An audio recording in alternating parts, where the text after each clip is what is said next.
এই গভর্নমেন্টের যত দায়, যত ব্যর্থতা, সব ব্যর্থতা হচ্ছে এনসিপির। কিন্তু এই গভর্নমেন্টে যারা আছে, এই গভর্নমেন্টে বিএনপির অংশগ্রহণ রয়েছে। আমি বিএনপির অংশগ্রহণ বলতে আমি বুঝাচ্ছি না যে সরাসরি বিএনপির রাজনীতির সাথে সম্পৃক্ত এমন কোনো মানুষ এখানে আছে।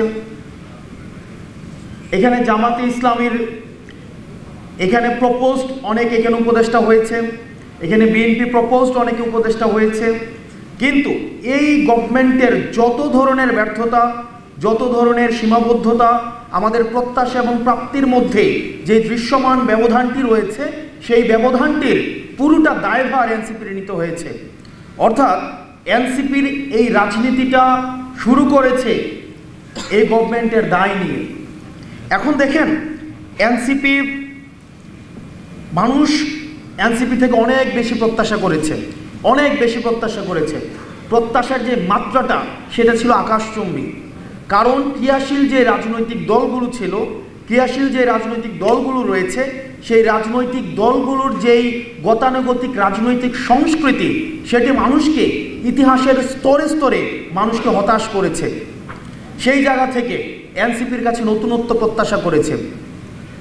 আমরা এনসিপি যদি আমাদের কার্যক্রমগুলো দেখি, একটা রাজনৈতিক দল যদি দাঁড়াতে চায়, তিনটা বিষয়ের সাথে প্রচলিত রয়েছে, তিনটা বিষয়ের সাথে তাদের কম্প্রোমাইজ করতে হয়।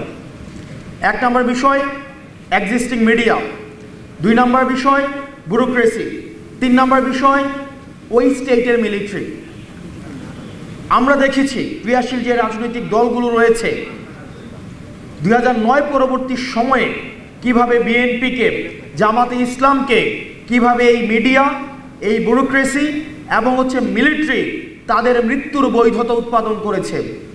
আমরা দেখেছি কিভাবে তাদেরকে রাজনৈতিকভাবে তাদেরকে নির্যাতন এবং নিপীড়নের মধ্য দিয়ে তাদের প্রত্যেকটি হত্যার কিভাবে বৈধতা উৎপাদন করেছে। কিন্তু অত্যন্ত দুঃখজনক বিষয় এবং পরিতাপের বিষয়, অভ্যুত্থান পরবর্তী সময়ে এই ফ্যাসিস্ট তিনটি অপশক্তির বিরুদ্ধে এনসিপিকে একা লড়ে যেতে হয়েছে। আমরা মিডিয়ার বিরুদ্ধে সরব ছিলাম, আমরা মিলিটারির যেই অংশটা বাংলাদেশের বিরুদ্ধে কাজ করেছে, ফ্যাসিবাদের বৈধতা উৎপাদন করেছে, আমরা সেটার বিরুদ্ধে আমরা সরব ছিলাম। তৃতীয়ত, আমরা যে এই ব্যুরোক্রেসি রয়েছে, আমরা ব্যুরোক্রেসির বিরুদ্ধে আমরা সরব ছিলাম।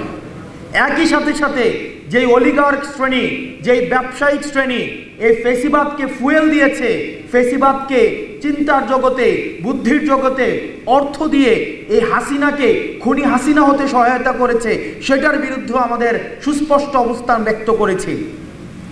কিন্তু অত্যন্ত দুঃখজনক বিষয়, এই জায়গাগুলোতে বাংলাদেশ জাতীয়তাবাদী দল বিএনপি এবং জামাতে ইসলামী সহ ফ্যাসিবাদ বিরোধী যে রাজনৈতিক দলগুলো রয়েছে, সেই রাজনৈতিক দলগুলোর কাছ থেকে আমাদের প্রত্যাশা ছিল অনেক বেশি। 5ই আগস্ট পরবর্তীতে যেই ফাইটটি হয়েছে এই ফ্যাসিবাদী কাঠামোর বিরুদ্ধে, এই কাঠামোর বিরুদ্ধে অনেকটা এনসিপিকে একাই লড়ে যেতে হয়েছে। আমরা মিলিটারির চোখে চোখ রেখে কথা বলেছি, আমরা বসুন্ধরা গ্রুপের চোখে চোখ রেখে কথা বলেছি। এনসিপির রাজনীতি, আমাদের মিডিয়া প্রপাগান্ডা, এই যে চ্যানেল 1-এর একটা এখানে একজনকে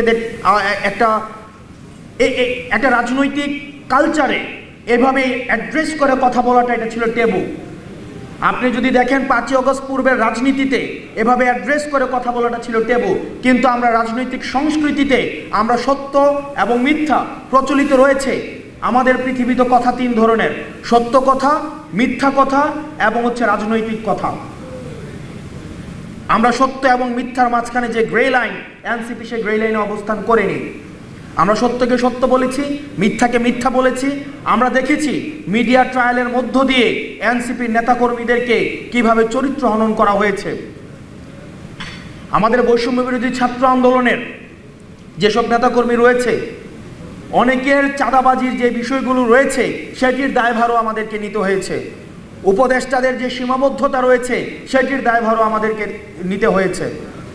আমরা দেখেছি, আমরা 5ই আগস্টে আমরা কক্সবাজার গিয়েছি, সেখানে মিডিয়া ফ্রেমিং করে উপাত্ত, তথ্য উপাত্ত সহ একদম লাইভে প্রচার করা হয়েছে আমরা হাসের সাথে মিটিং করে ফেলেছি, লাউঞ্জে দেখা হয়েছে, অথচ হাস হচ্ছে ওয়াশিংটনে। এই মিডিয়ার মধ্য দিয়ে এটা থেকে আমাদের শিক্ষা নিতে হবে। 5ই আগস্টের পূর্ববর্তী সময়ে বিএনপির প্রত্যেকটা কার্যক্রমকে হত্যাযোগ্য কার্যক্রম হিসেবে সম্মতি উৎপাদন করেছে মিডিয়া। আমাদের ভুলে গেলে চলবে না।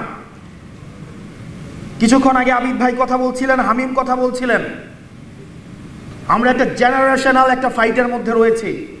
তরুণ প্রজন্ম এবং পূর্ব প্রজন্মের এই জেনারেশনাল ফাইটটাকে আমাদের ডিকোড করতে হবে।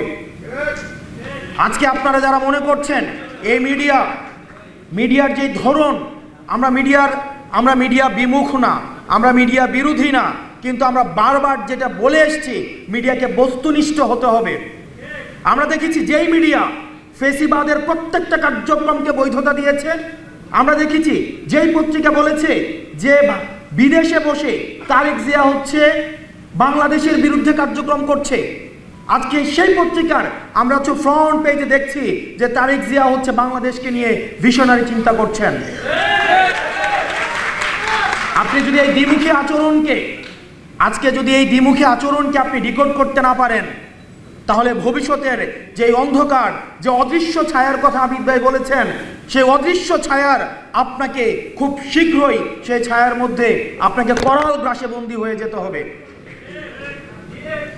আমাদের রাজনীতি বন্দী হয়ে গিয়েছে, বন্ধক হয়ে গিয়েছে আমাদের ব্যবসায়ীদের কাছে, বসুন্ধরার কাছে। বাংলাদেশে আমি আপনাকে চ্যালেঞ্জ দিয়ে বলছি, এনসিপির পূর্বে ক্রিয়াশীল যে রাজনৈতিক দলগুলো ছিল, কারা এই মিডিয়া মাফিয়াতন্ত্রের বিরুদ্ধে কথা বলেছে, কারা এই ব্যবসায়ী মাফিয়াতন্ত্রের বিরুদ্ধে কথা বলেছে, আপনি কোনো জায়গায় খুঁজে বের করেন।